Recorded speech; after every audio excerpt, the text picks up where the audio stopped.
Welcome to the Afghan Eye YouTube channel. If this is your first visit, make sure to subscribe and press the notification bell so that you won't miss any of our new videos.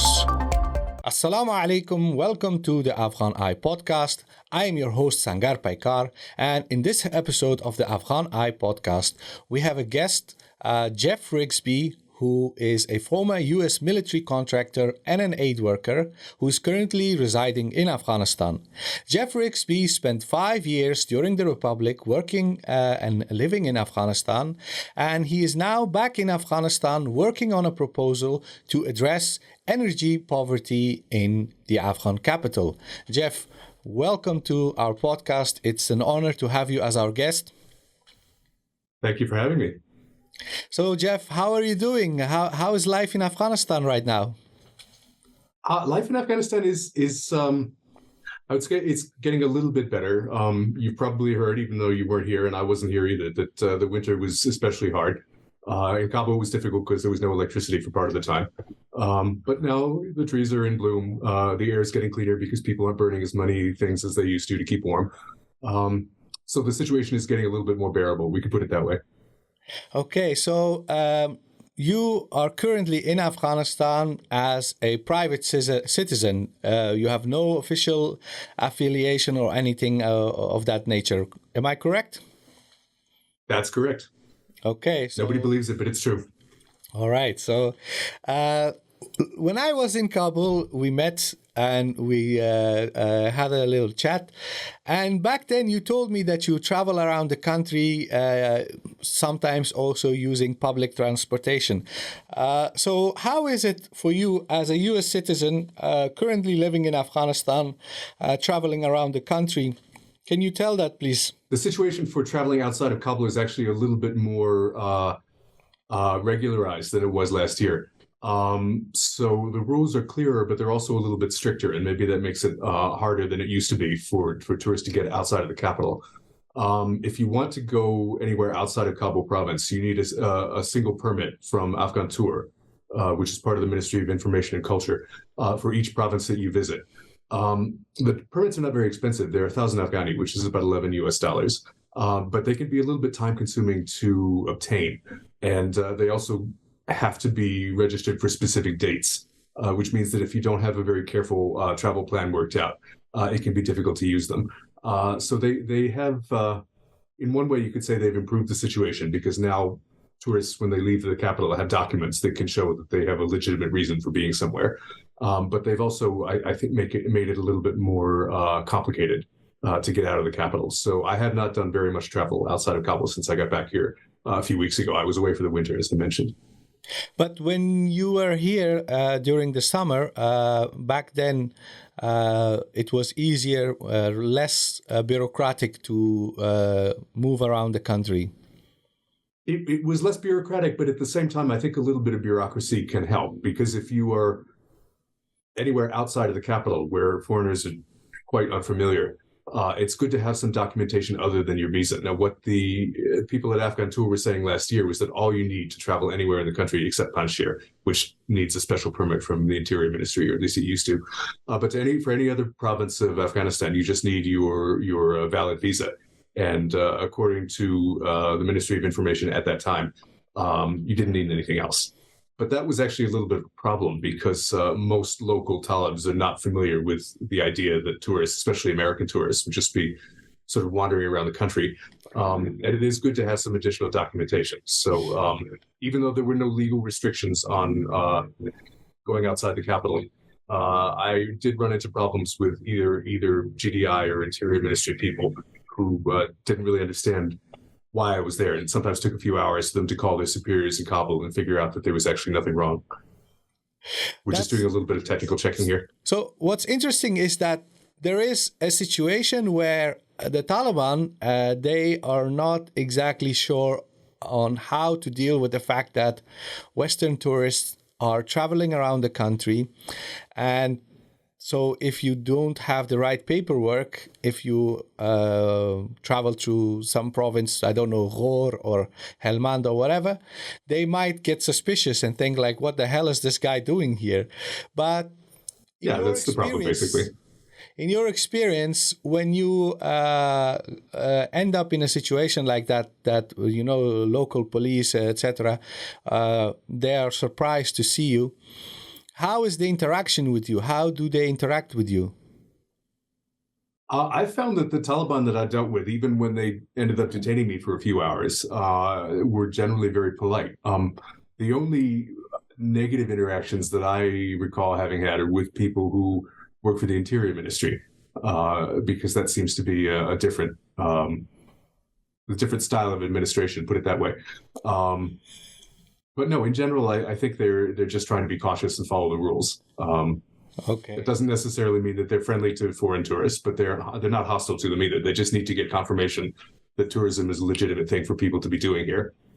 And there's also an element, I think, of wanting people to be supervised. Another new rule that Afghan Tours brought in is that you have to have a translator or a guide to travel with you outside of Kabul, and which I think for most people is not such a bad idea anyway. I wouldn't necessarily say that it's a good idea to go on your own to many parts of the country, unless you have very good Persian or Pashto, which I don't really. But part of it, of course, is that they hope that by requiring people to hire guides, they'll make the interactions a little bit easier and also generate some income for the translators themselves. Okay. So do you think that for the period of time that you're going to stay in Afghanistan, maybe permanently, we don't know, but for as long as you're in Afghanistan, do you think it's convenient to always apply for a visa tourist permission, or maybe they should give you some kind of other document that you are basically residing in Afghanistan? You are a U.S. citizen, but you surely you shouldn't always be the tourist. Do you see what I'm saying? Well, I do see what you're saying. There are not too many people who are in that situation. I have a very old company here that I registered more than a decade ago, and I've just finished clearing all the paperwork. It was never actually active. I didn't do any business with it, but because it exists, I was able to get it reactivated and clear the penalties that might have built up from not filing annual reports for a decade or so. One thing I have to say is that the Emir, Hibatullah, has decided that fines and penalties or monetary penalties are haram. So even though you may find that if the company's been inactive for a long time, and you've got penalties for not having filed reports, those have all been waived, which at first I didn't know. Somebody tried to convince me that I had to pay a huge amount of money to get the company cleared. But according to the Emir, that's not necessary. So I have to say that is one aspect of his policies that I do appreciate, although I really wish that they were more aggressive about finding people in some other contexts, like driving.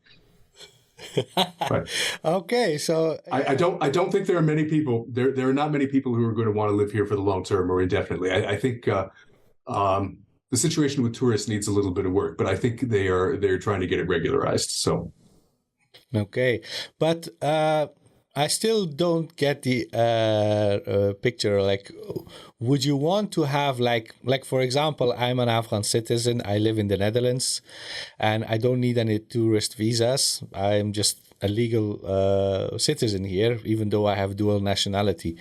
Like, would that be an option for you because you're living and working and doing stuff in Afghanistan? Would that be a solution? And if yes, how would you see that? I'm not particularly optimistic that the Taliban are going to be giving dual nationality to anyone, at least not to non-Muslims. What may happen, at least in my case, and I can't really generalize from that because nobody else is doing what I'm doing. But if the grant proposal that I'm working on now goes forward, I should be able to get a work visa here on that basis. And I think that with a work visa, normally you can travel to every province. They're being especially restrictive about tourists because I think they may have had some negative experiences with some of the video people who came last summer. But I think if you do have a valid work visa, not that many people do that nowadays, but certainly during the Republic, there were a lot of people who did work here. I don't think there would be any geographical restrictions for that, so that would make it easier. And I'm holding off on additional travel until that comes through, if it does. Okay, so now that you have spent some time in Afghanistan during the Taliban era, and you also spent about 5 years during the Republic, have you had the opportunity to learn some Dari or Pashto? I speak some Dari, but it's very badly after having not used it for so long. I think one of the things I need to do, if I get my living situation a little bit more regularized, is to get a tutor again. So, and I've also considered studying Pashto, but I did try that once before, and it wasn't very productive. So even with the new government that maybe appreciates Pashto a little bit more than Persian, I think I may stick to the language that I'm invested in. Yeah, yeah. So okay, Persian's easy. yeah, I think, the reason why Pashto may be more difficult is because Pashto's grammar is more complicated. Like You've got cases, you've got grammatical gender. You've also got those retroflect consonants, which I thought I was hallucinating when I first started listening to people speak Pashto and started listening to tapes of Pashto. Retroflex consonants are tricky. Yeah, there are a few odd things about Pashto that make it challenging, but we have a joke. Still not as bad as Greek. Yeah, so we have Afghans they say that in the beginning when international calls became more accessible with those cards that you had to pay, and then you can make international calls.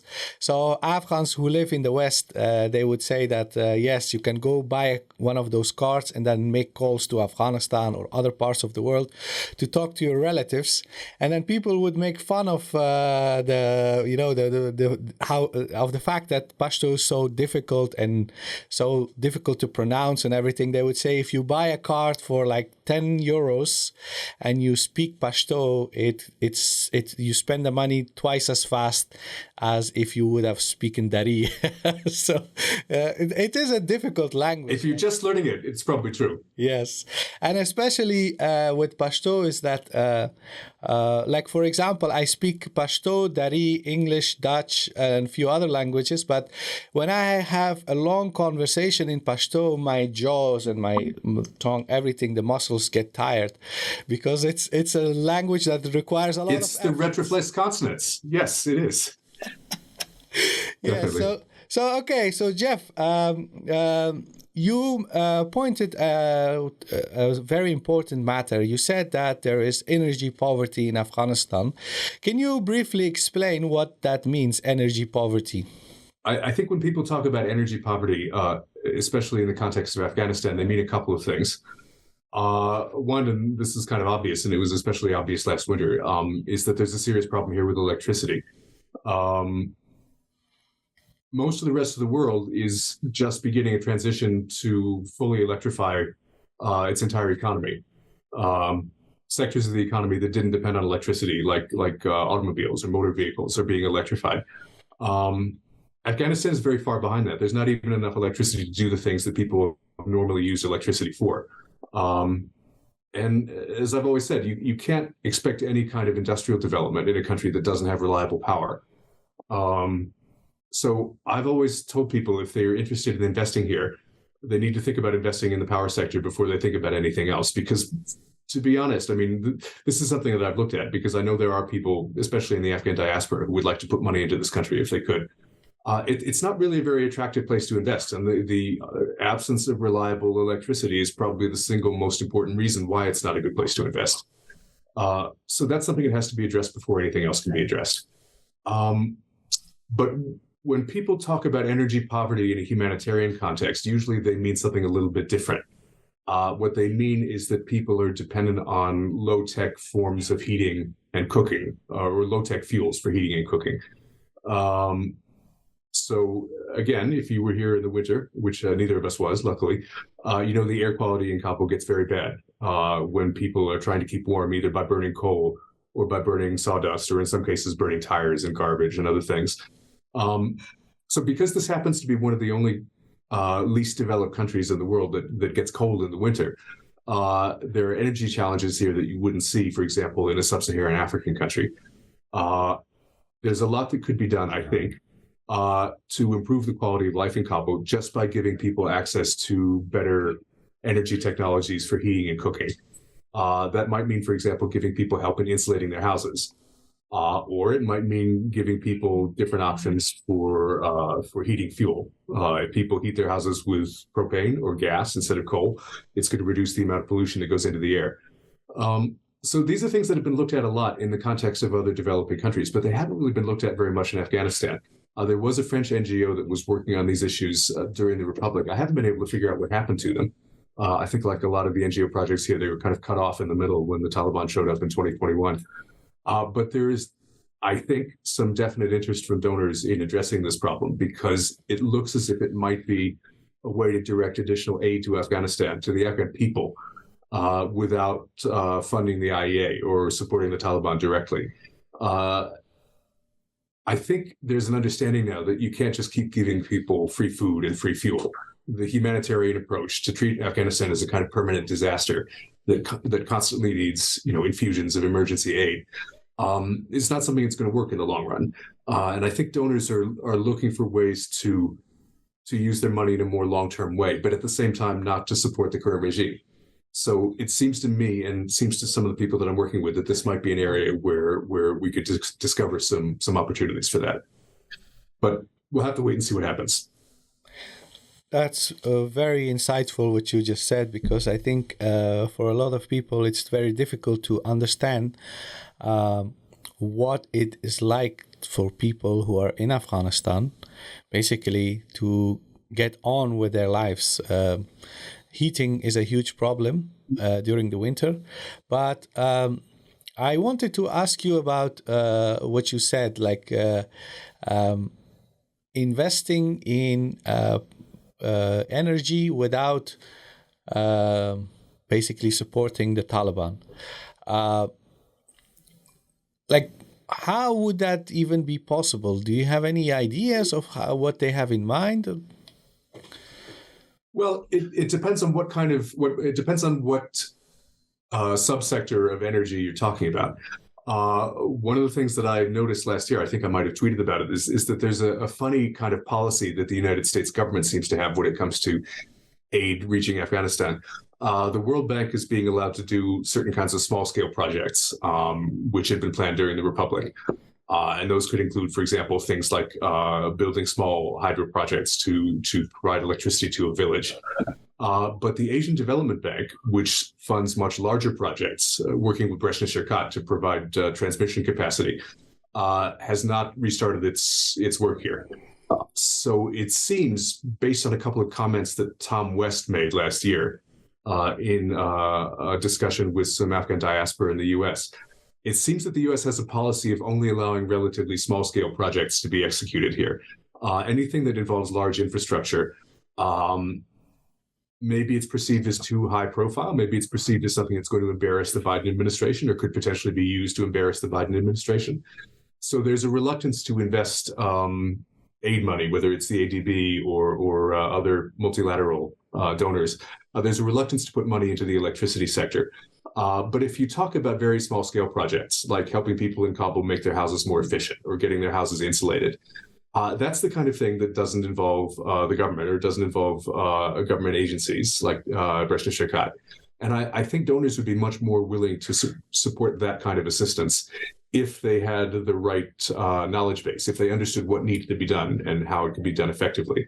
So I hope that what we're working on could unlock some support in that area. It's a little bit less controversial than large-scale projects.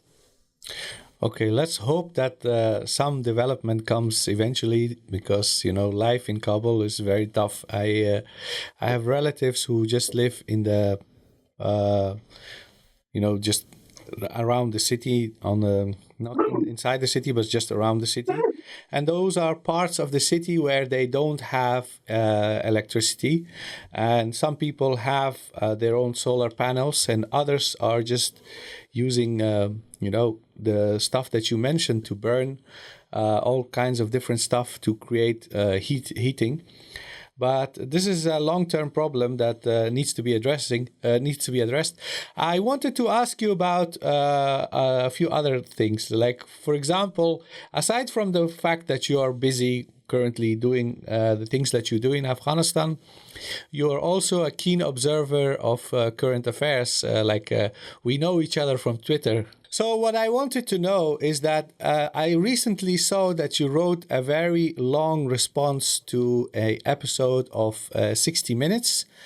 There was a item on 60 Minutes about a girls' school. And let me get that up. Let's see. Yes, here we go. So you wrote a thread with that there are 60 tweets in this thread. Okay. We can't just go and read the whole thread because... No, I think that would take a little too much time. Yes, but... And the thread is not finished yet. There are more tweets to come on this subject. Okay. But that's the preliminary thread, let's say. All right. Just briefly explain to me, what is SOLA? Okay, SOLA is the School of Leadership Afghanistan, which was, until August of 2021, the only girls' boarding school anywhere in Afghanistan. They used to be located, I believe, in Khalifatullah Street 5. I went to their old location. There's no sign of it anymore, but they had a rented house there. What they've done in a lot of ways is very impressive. They were taking girls from all over the country. This was in the Republic, mind you. They made a point of trying to integrate girls from different ethnic groups and break down some of the barriers that exist between those groups here. And they got a lot of international attention because they were doing something that nobody else was doing. And then in August of 2021, when the Taliban arrived very suddenly in Kabul, much more suddenly than most people had expected, SOLA got attention for a different reason, which was that the entire school, almost all of the students, along with faculty and I think most of the students' families as well, were evacuated to Qatar and eventually were allowed to resettle in Rwanda. So since that time, the school has been operating what the director calls a semester abroad, although it's been more than one semester at this point. They've opened a new temporary location in Kigali, the capital of Rwanda, which is a very nice country, by the way. I've visited Kigali several years ago, and it's in many ways a more pleasant place to live than Afghanistan. So the girls who are there, I'm sure, are doing very well.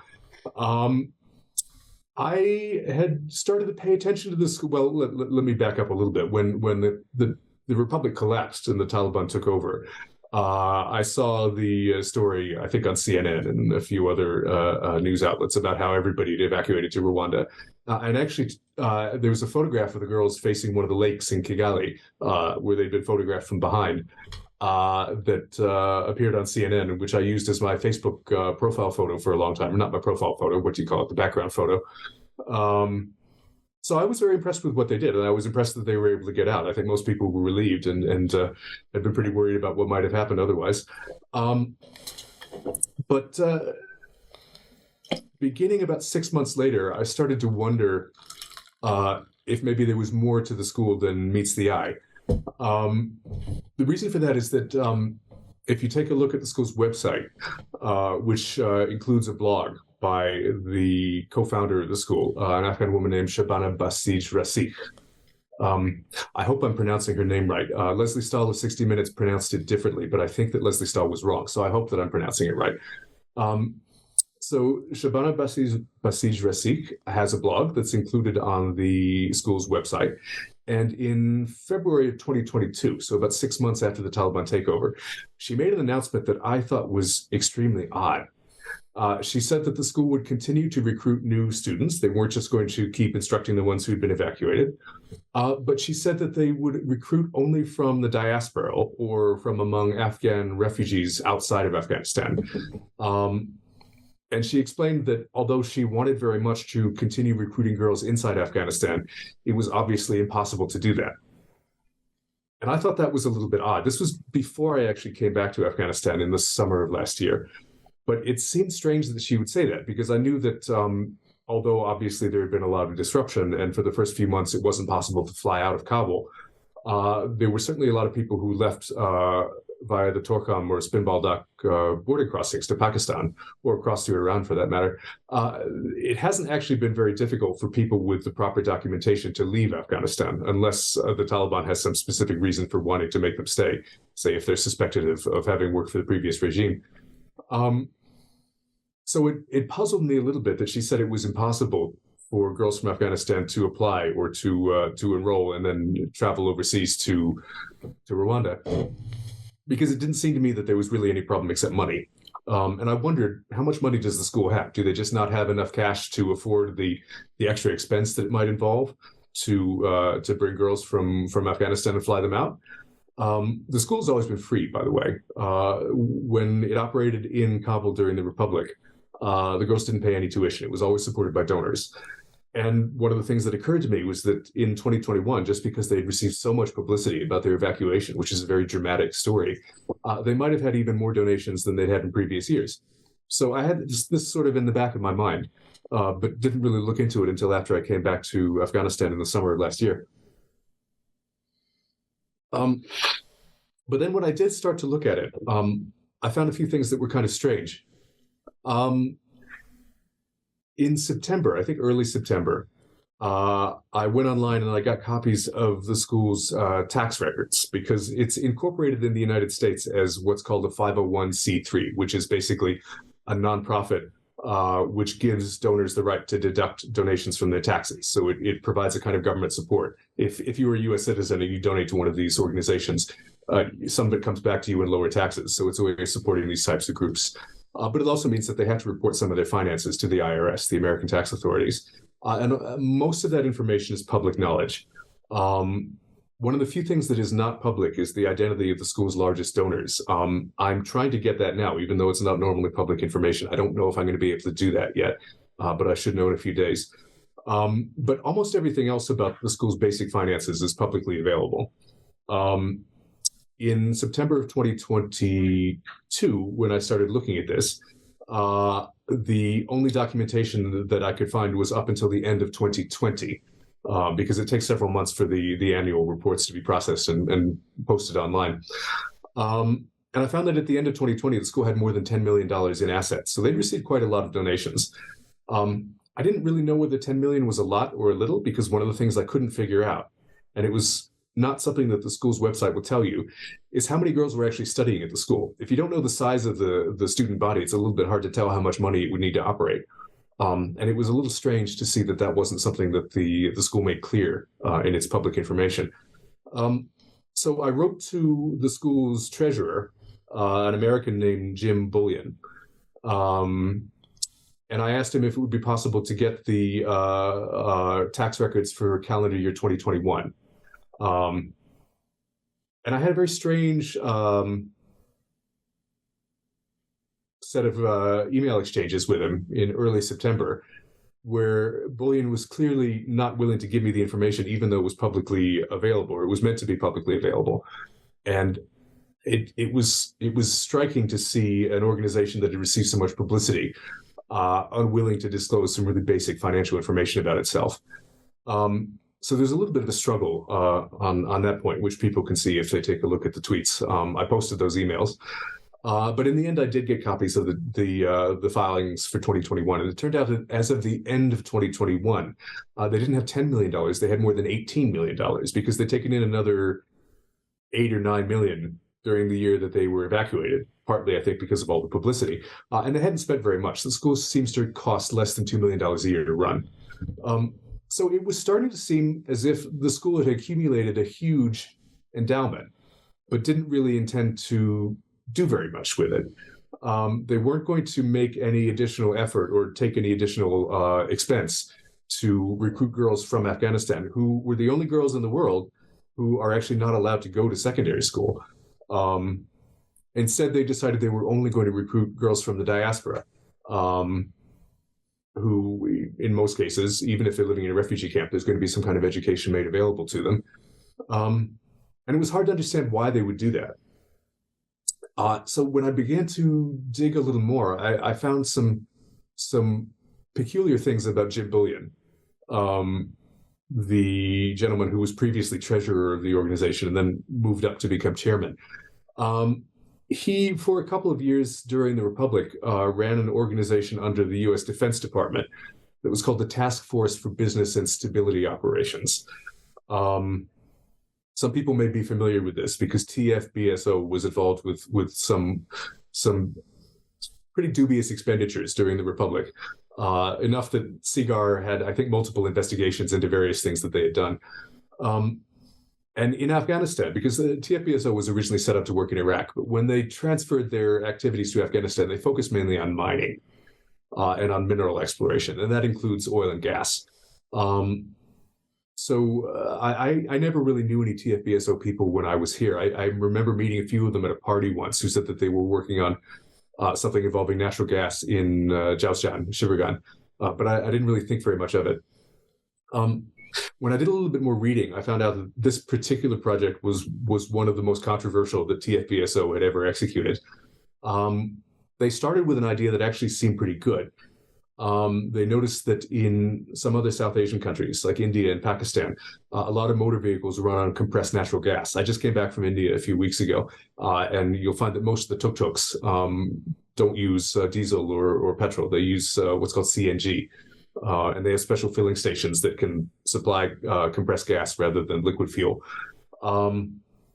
And again, because this is a country with a fair amount of air pollution, especially in Kabul, it seemed like it might not be a bad idea to convince more drivers to use compressed natural gas instead of liquid fuel. It would be a way to cut down on air pollution, potentially save some money if gas turns out to be cheaper.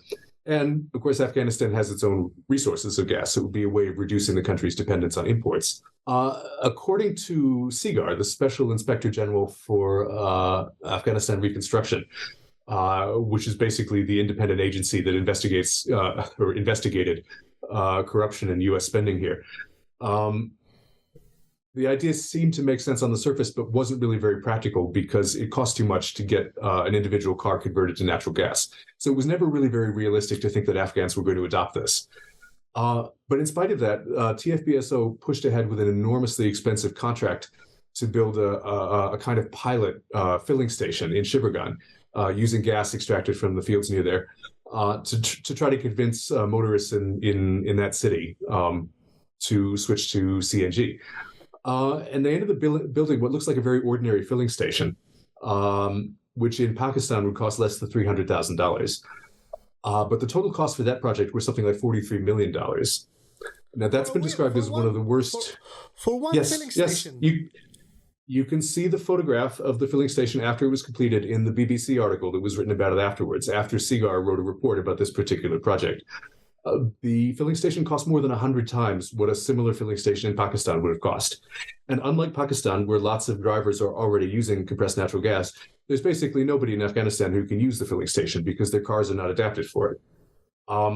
So how could I put this? It's a little bit difficult to understand why all of that money was spent or where it went. And Sangar was actually not able to get any clear answers about where the money went. The Defense Department explained to them that everybody who'd been involved with that project, including Jim Bullion, had already resigned from the Defense Department at the time that the investigation began, so there was no way for them to provide any information. It's not a very conclusive report because basically all the people who were involved are refusing to talk about it, but it's certainly worth reading. So I thought it was a little bit odd that Jim Bullion, after having served in this particular position, working on mining and minerals and trying to develop the Afghan natural resource economy, that he would transition after he went back to the U.S. to becoming one of the top managers of a girls' boarding school. That was a little bit an odd career transition, and it maybe set off a few alarm bells. And then, of course, his I don't want to say unwillingness because I did get them eventually, but his reluctance to provide the publicly available tax information about the school was also a little bit strange, and that led me to do a little bit of additional digging. So what I found was that in 2020, I believe it was October of 2020, so about 10 months before the Taliban took over Kabul, Shabana Basij Rasik, and probably also Jim Bullion, because at that time he was the treasurer of the organization, they did something a little bit strange. They set up a separate organization, an Afghan NGO, called Sola for Afghan Girls, which would receive lump sum payments from the American charity and then use that money to pay rent and staff salaries and other expenses. Now, up until October of 2020, that Afghan NGO did not exist. The American organization, as far as I can tell, was just paying the school's expenses directly. But beginning towards the end of that year, they created another organization through which all of the funds would be cast as a kind of intermediary. But there's nothing illegal about that. But it does mean that unless you're here in Kabul and you have access to the records of the economy ministry, it's very difficult to tell what's actually happening with the money. I did go to the economy ministry. There is a branch or a directorate of the economy ministry called the NGO directorate, which regulates non-governmental organizations. They were able to find Solar for Afghan Girls very quickly just by looking on their computer system. There's a fairly formalized system of registering NGOs where every organization, when it notifies the economy ministry of its existence, it gets something like a registration number and a date of registration. And the ministry has all this data at its fingertips. But what they found was that although they've been notified of the NGO's creation, they never received any annual reports about it. Not only that, but they were never notified that the NGO had opened an Afghan bank account at AIB, Afghanistan International Bank. That's actually pretty serious because NGOs in this country are required to notify the economy ministry of bank accounts that they open. So it was odd to find that Basij Rasik and Bullion had set up a bank account here without notifying the government. And this, mind you, was before the Taliban took over. This was towards the end of the Republic. So they had moved, according to U.S. tax records, they had moved more than $1 million from the American charity to the Afghan NGO just at the very end of 2020, the last 10 weeks of 2020, when the Afghan NGO actually existed on the books. And it's hard to see how it would cost more than $1 million to run a girls' boarding school for 10 weeks. That's closer to the amount that was spent for an entire calendar year, either in 2019 or in 2021. So the records are a little bit opaque. They don't show exactly what's happening, but they show that undocumented fund transfers were made to Afghanistan that don't seem to be clearly connected to the school's expenditures, because up until October, let's say for the first 10 months of 2020, the American charity was paying the expenses out of its own account. There was no Afghan intermediary organization. So the question is, why were they moving so much money into this new Afghan NGO just at the very end of the year? It's a lot of money, and it doesn't seem to match the school's underlying costs. As I mentioned, I did eventually get the tax records for 2021. It wasn't easy. But what I found at that point was that they created a third organization based in Rwanda. The Rwandan school, it's called, I think, Sola Limited, and it's also disclosed on the American tax records. It's not actually a nonprofit. It's set up as a for-profit corporation, and it's not directly controlled by the American charity. It's controlled by the Afghan NGO. So they created this very complicated structure where it's hard to tell exactly what's happening, except that the American entity is sending a lot of money to Afghanistan and to Rwanda. The people at the economy ministry thought it was odd that I was asking all these questions. At first, they thought that I was a donor, and they told me that I wouldn't be able to get any information unless I could show that I was a donor, because apparently that's how the NGO law works. I told them that wouldn't work very well, because in fact, the only donor to this Afghan NGO is the American charity that set it up. So asking for donors to provide transparency is not going to work in that case. But they were very surprised to find that the bank account existed, because, as I said, that was unauthorized. So they ended up freezing it. I don't know whether they had any money in it at that time, because they said they weren't authorized to tell me. But they did mention that there'd been no record of the bank account having been opened. So all this was done secretly, and it was done secretly before the Taliban took over, which, as I say, is a little bit hard to understand. This that's probably about the first 20 tweets out of 60. Yeah, so this investigation that you have done here was supposed to be investigative journalism in Afghanistan. You know, I actually made a video the other day in Pashto where I said that why is it that we have so many journalists in Afghanistan? Like thousands and thousands of people have graduated from journalism schools in Afghanistan, but there isn't any investigative journalism being done. And here you are, someone who is not a journalist doing excellent investigative journalism. So kudos to you.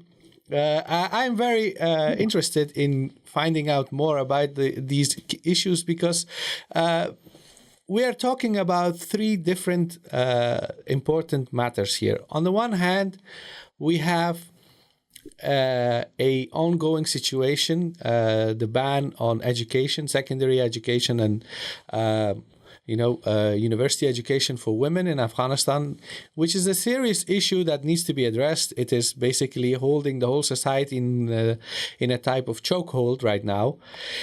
On the other hand, we have the endless dependency of Afghanistan on foreign aid, whether it's on for education or other purposes.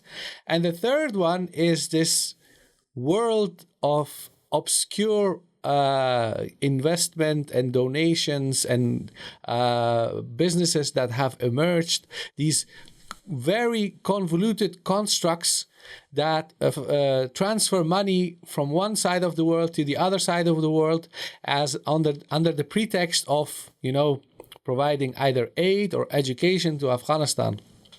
And I think that the fact that you have put so much effort in investigating this matter and trying to dig all the way, through all these documents, it is an effort that should be our common responsibility, because on the one hand, when people donate money, whether it's US citizens or Europeans, when they donate money for a good cause in Afghanistan, obviously they make the assumption that that money is being spent well and that that money is being used for good purposes.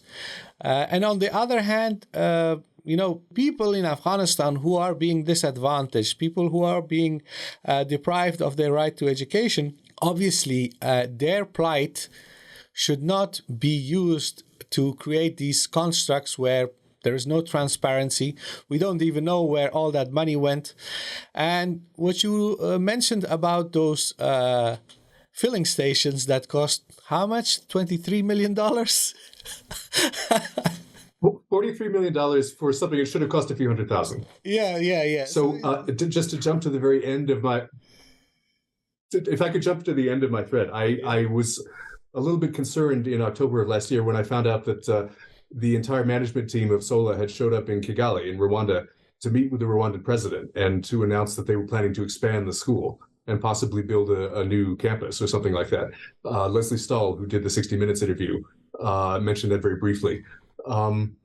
And my hunch is that if they spend any money on building a new campus in Rwanda, it's going to turn out to be a very expensive campus, and it's not going to educate any of the Afghan girls who are currently being deprived of education. So it's disappointing to see that this is happening. I don't want to go into too much more detail because I hope I'm going to be tweeting about this issue again in the near future. You mentioned something very important, which is why is there so little investigative journalism here? I can't really speak to why there's so little investigative journalism by Afghans. I mean, I think there's some obvious reasons for that. But one thing that puzzles me, and I find kind of frustrating, is that there's very little investigative journalism by people outside Afghanistan. And I've noticed a pattern, which I think is pretty consistent. And that is that when people managing NGOs here who may not be using money in an appropriate way want to protect themselves from scrutiny, they always rely on this assumption that a lot of Westerners make, that it's impossible to go to Afghanistan or impossible to find out what's happening in Afghanistan. There's this perception that Afghanistan is like a black hole and that it's become invisible to the rest of the world. So I think SOLA is not the only NGO that is exploiting this belief. I can think of at least one other women's organization that's doing the same thing. In other words, keeping donations that were meant to be spent on Afghan women and spending them for a different purpose because allegedly there's nothing that you can do in Afghanistan. You can't come here. You can't do anything here. You can't learn anything here. None of those things are true. It is actually possible to do useful work with NGO funding here. If that's what you intend to do. If you intend to do something else with the money, it's very easy to say, oh, Afghanistan has disappeared. We just have to repurpose now and give up. And that's what some people are doing. And this also explains why there is so much disinformation. Like if you preserve a image of Afghanistan as a black hole, then there is no scrutiny. Nobody's going to ask question, where is the money going? Are these situations that are being described, are they actually true? Is this really the reality in Afghanistan? No, people want to preserve this false image that nothing can be done. You cannot go there. It's a death trap, and you cannot investigate anything. You cannot help anyone. You cannot invest. Like the other day, something interesting happened. Okay, so someone asked me about employment in Afghanistan. And I said, yes, in Afghanistan, you can still apply for jobs. You can get hired. You can get jobs and everything. And there are all different types of jobs that you can get. Obviously, there is a lot of poverty, a lot of unemployment. People are suffering. But at the same time, there are people who are still getting on with their lives. But when I was describing this for someone here in the Netherlands, their jaw dropped like, huh? Like, is that really possible? And I think, it is very frustrating because we are involved in a lot of activities in Afghanistan. We are trying to basically facilitate a slow and gradual return to normalcy in Afghanistan.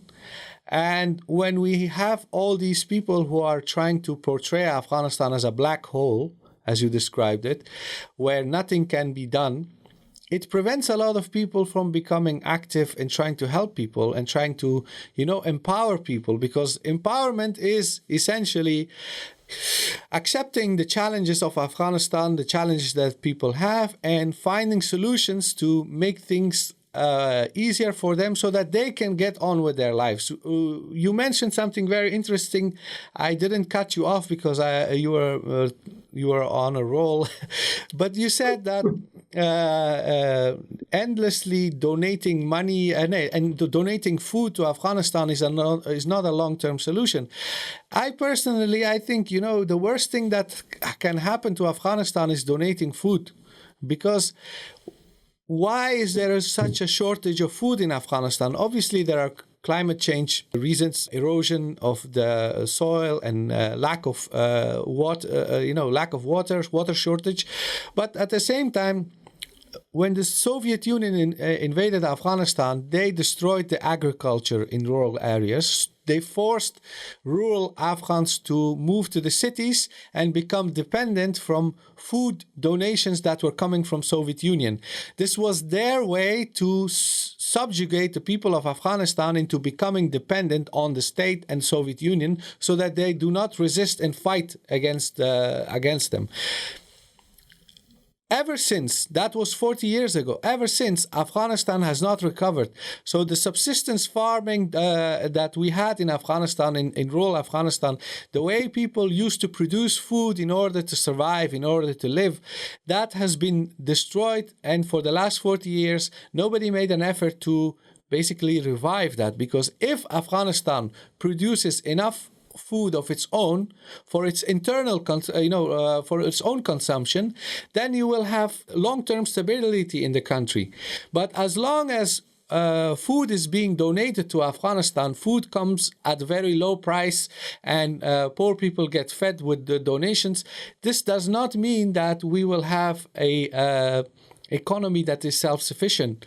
And this is why, I think, one of the responsibilities we have, whether you're Afghan or you're not Afghan, but you are interested and invested in Afghanistan because you care about the country and the people, what we should do as a community of people who are all have the same interest, the well-being and betterment of, the situation of people in Afghanistan, we should find solutions that make the people of Afghanistan self-sufficient.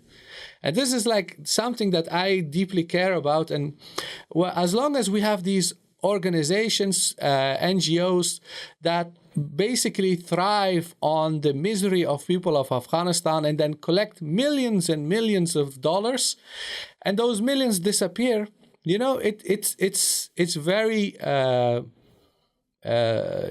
heartbreaking to see that the misery and pain of our people are being sort of exploited. That's how I feel about it. But Jeff, let's end this on a more positive note. Aside from all the things that you do, you are also a keen observer of ancient architecture and historic sites. I saw recently that I heard that you traveled to Charikar. Let me get this on the screen. You traveled to Charikar to visit the stupa in Charikar, yes. And this one is called Topdara. Okay. Yes, that's right. So for people who don't know, Charikar is the capital of Parwan province. I think they have recently changed the name of that area. It's now called Imam Sahib or Imam Abu Hanifa. But tell me, so you visited different stupas in Afghanistan. How did you become interested in these ancient temples? Well, I think most people know Afghanistan has a very long Buddhist history. People are familiar with the Buddhas of Bamyan that were destroyed by the Taliban it was 2001, wasn't it? Just a few months before they were overthrown. But I think what people don't realize, and in fact this includes a lot of Afghans, is that there are actually Buddhist relics all over the country. They're just not very obvious. The Buddhas in Bamyan were very big, and the statues had not been destroyed previously.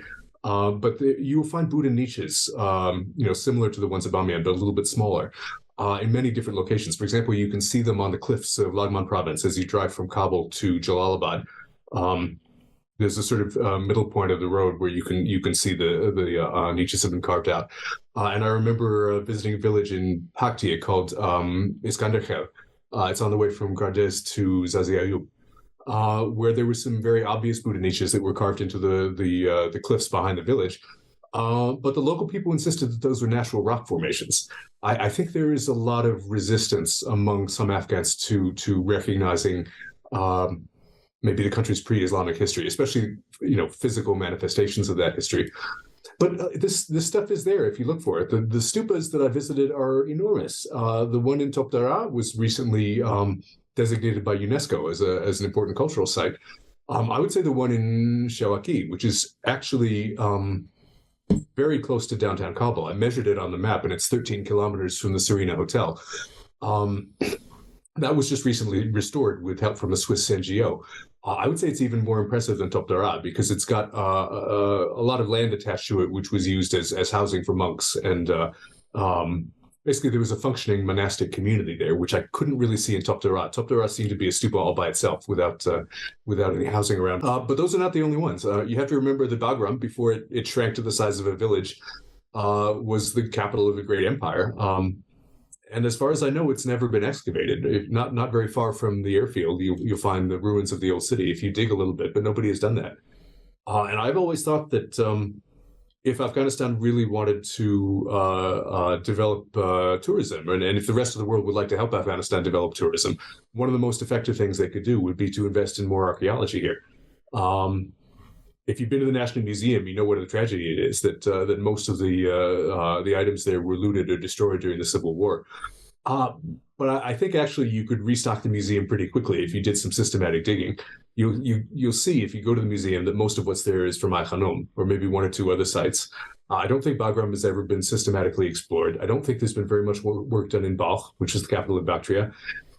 There's this sort of idea that all of Afghanistan's ancient history has been looted and that nothing is left. I think that's probably wrong.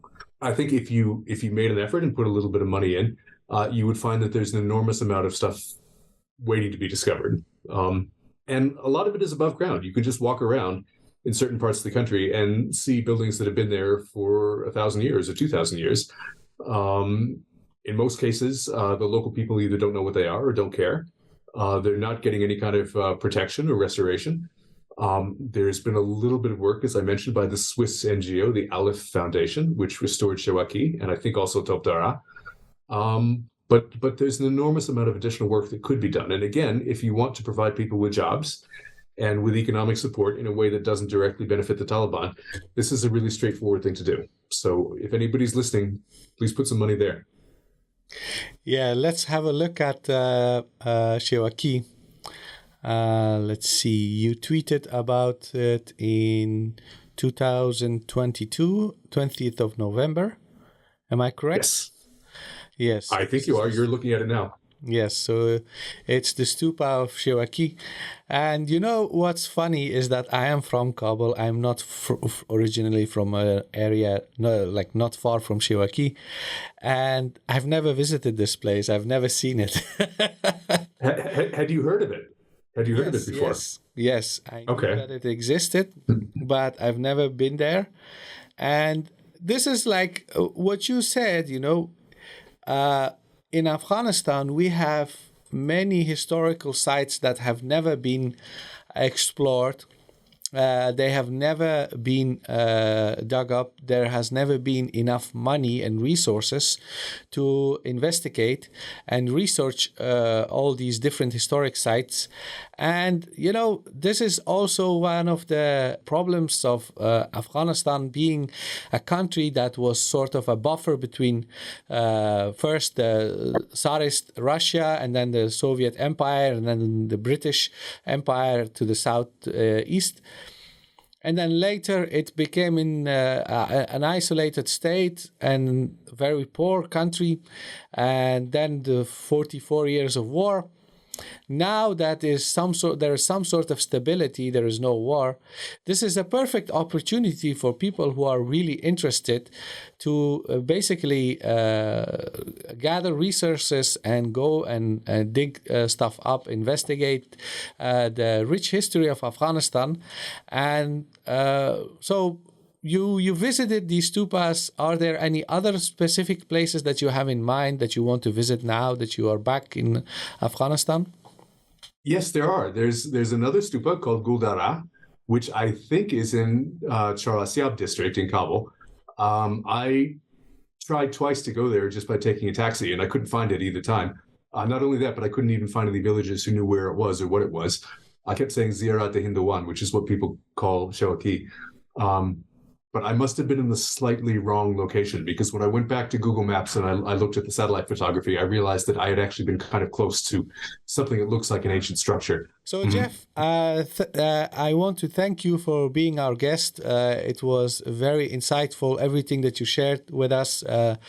And if our audience, if they want to get in touch with you, what is the best way to get in touch with Jeff? Well, Twitter, definitely. It's Jeff Rigsby 2. I don't know who Jeff Rigsby 1 is, but that's my handle. So unlike some people, I don't block DMs. Okay, I will add your Twitter handle in the description of this episode. When I'm back in Afghanistan, I hope to see you there, and then maybe we can go and travel together. I hope so too. You got to come back here. Yes, definitely. When you get a chance. Yes, if I get the chance to get off from my work, and then we will travel, go to the countryside. So thank you all for tuning in for another episode of the Afghan Eye podcast. I'm your host, Sangar Paikar.